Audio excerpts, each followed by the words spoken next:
Tiniyak ni Pangulong Ferdinand Marcos Jr. na karamihan sa mga nasangkot sa maanumalyang flood control projects ay makukulong na bago matapos ang taon.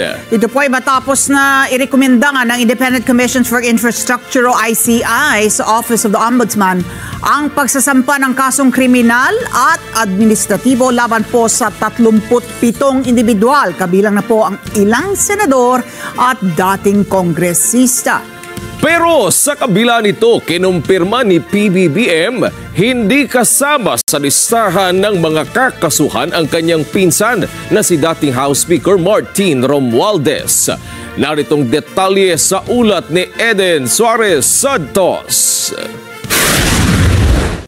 Ito, mga walang hiyang ito, sa nagnanakaw ng pera ng bayan, tapos na ang maliligaya ninyong araw. Hahabulin na namin kayo. May makukulong na sa mga sangkot sa maanomaliang flood control projects ng gobyerno. Yan ang tiniyak ni Pangulong Ferdinand Marcos Jr. sa kanyang President's Report na ginanap sa Malacanang. Inirekomenda na kasi ng Independent Commission for Infrastructure sa Office of the Ombudsman ang pagsasampa ng kasong kriminal at administratibo laban sa 37 individual, kabilang ang ilang senador at dating kongresista.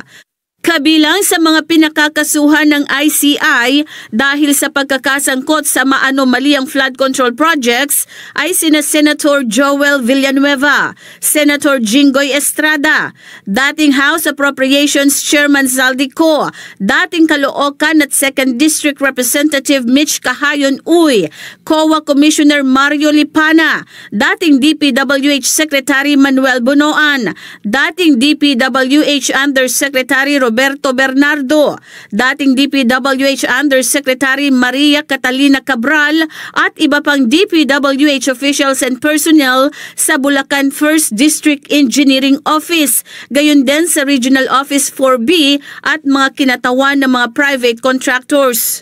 Palagay ko, bago hindi palagay ko, alam ko, marami dito sa napangalanan dito ay palagay ko nasa ano na, matatapos na yung kaso nila, buo na yung kaso, makukulong na sila. Tiniyak naman ng Pangulo na hindi kasama sa listahan ng mga kakasuhan ang kanyang pinsan na si dating House Speaker Martin Romualdez, pero hindi pa rin anya ito ligtas.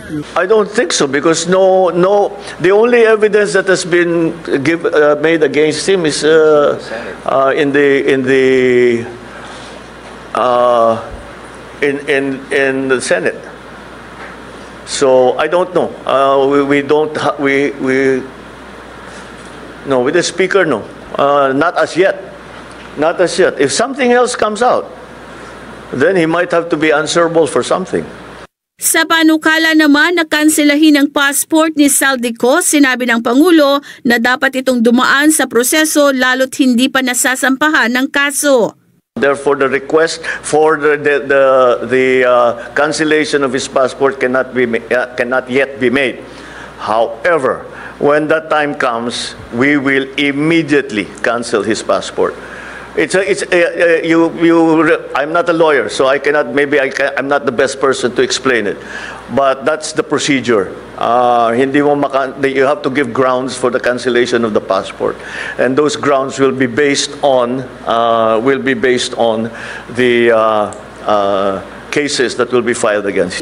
Iniulat din ng Pangulo na nasa 20,078 na ang natanggap nilang reklamo sa sumbong sa Pangulo website.